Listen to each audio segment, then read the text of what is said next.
A person's greatness is determined by their thoughts. This timeless truth has been proven repeatedly by the lives of successful individuals like Elon Musk, Steve Jobs, and Jeff Bezos. Napoleon Hill, in his famous book Think and Grow Rich, said, "What you think about, you become." But if that's true, why do so many people struggle to succeed? Do they not think about their future? Do they fail to see their own potential? Today's story will uncover the answers to these questions and teach you a powerful lesson along the way. We'll also learn some new words to enhance our English skills, so stay with us till the end. I promise this video will be worth your time.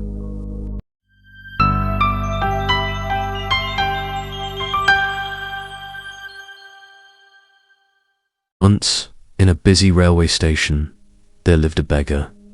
Every day, he survived by asking passengers for alms as they waited for their trains. One day, as he was begging, he noticed a well-dressed businessman stepping onto the platform. Seeing his expensive suit and confident posture, the beggar thought, "This man must be really rich. If I ask him for money, he'll surely give me a generous amount." With this hope, the beggar approached the businessman and stretched out his hand. But instead of giving him money, the businessman looked at him and asked, "Do you always just take from others? Have you ever given anything to anyone?" The beggar was startled. He had never heard such a question before. Confused, he replied, "Sir, I'm just a beggar. I survive by asking for alms. I have nothing to give to anyone." The businessman smiled slightly and said, "If you believe you have nothing to give, then you also have no right to ask for anything. I am a businessman. I believe in exchange. If you can offer me something, I can give you something in return. But if you have nothing to give, I cannot give you anything either." Saying this, the businessman boarded his train and left. The beggar stood there, stunned, replaying the businessman's words in his mind. "I have been begging for so long, but no one has ever said this to me before." He wasn't rude, but he spoke the truth. If I can't offer anything in return, then why should people give me anything? For the first time, the beggar realized that maybe this was why people never gave him much money, because he offered them nothing in return.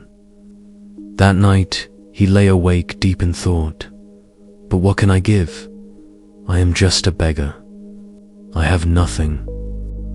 Yet the businessman's words kept echoing in his mind. If you want to receive, you must first give. 2 days passed, and the beggar didn't ask anyone for money. He was too busy thinking. On the 3rd day, while sitting at the station, he noticed a patch of wildflowers blooming near the tracks. Their vibrant colors caught his eye, and suddenly an idea struck him. What if instead of just taking, I offer something in return? What if I give people a flower every time they give me alms? Determined, he walked over, gently plucked a handful of flowers, and went back to his usual spot. When someone handed him a coin, he smiled and offered them a flower in return.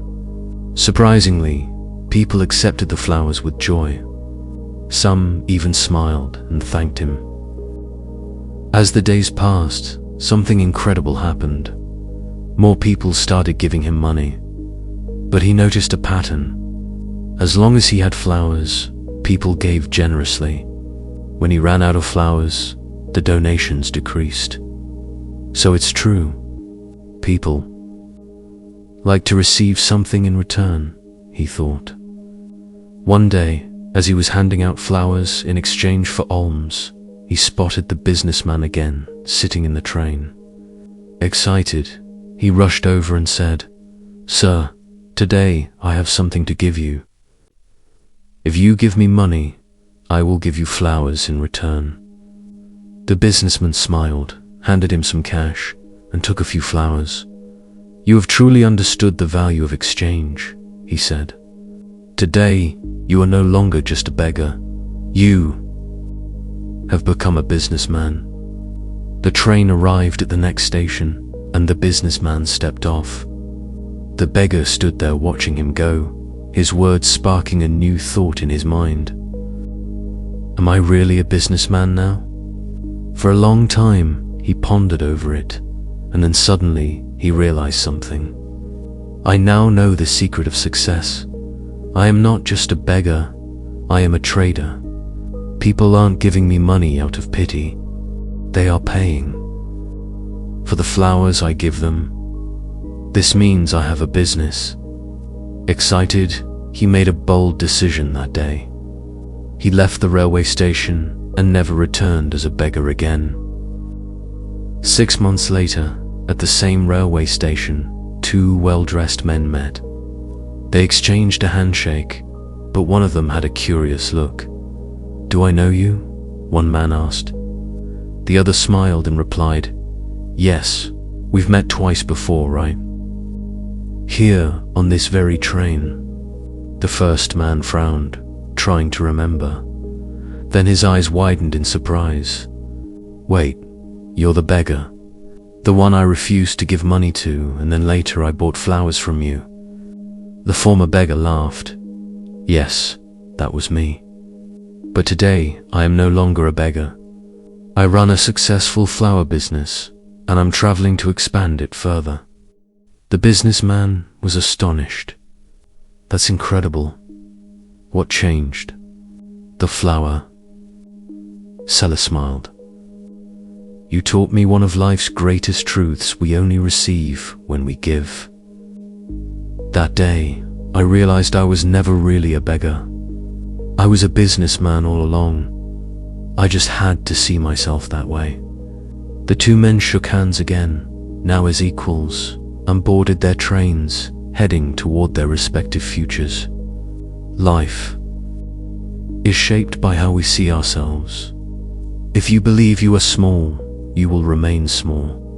But if you recognize your inner potential, you can achieve greatness. So don't limit yourself. See yourself as strong, capable, and successful, because when your thoughts change, your future changes too.